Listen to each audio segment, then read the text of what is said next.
لا يحب اللہ الجہر بالسوء من القول، اللہ پسند نہیں کرتا بری بات کا اعلان کرنا، مگر الا من ظلم،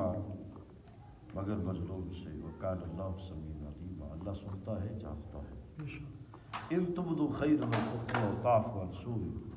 اگر تم کوئی بلائی اعلانیہ کرو یا چپ کے کرو یا کسی سے برائی درگزر کرو تو فإن اللہ عفو قدیر، بے شک اللہ معاف کرنے والا ہے، قدرت والا ہے۔ ان الذین یکفرون باللہ ورسولہ یریدون ان یفرقوا بین اللہ ورسلہ، اور جو اللہ اس کے رسول کو نہیں مانتے، وہ چاہیے اللہ اس کے رسول کو جدا کر دے، وَيَقُولُ نُؤْمِنُ بِبَعْضٍ، اور کہتے ہیں کہ ہم کسی پر ایمان لائے اور کسی کا منکر ہوئے، وَيُرِيدُونَ أَن يَتَّخِذُوا بَيْنَ ذَلِكَ سَبِيلًا، اور چاہتے ہیں کہ ایمان و کفر کے بیچ کوئی راہ نکال دے۔ اولئک هم الحق وأعتدنا للکافرین عذابا مہینا، یہی ہے ٹھیک ٹھیک کافر، ہم نے کافروں کے لیے ذلت کا عذاب تیار کر رکھا ہے۔ والذین آمنوا، اور وہ لوگ جو ایمان لائے، باللہ اللہ پر، رسولہ رسولوں پر، ولم یفرقوا بین احد منہم،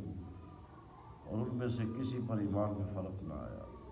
اولئک سوف یؤتیہم اجورہم،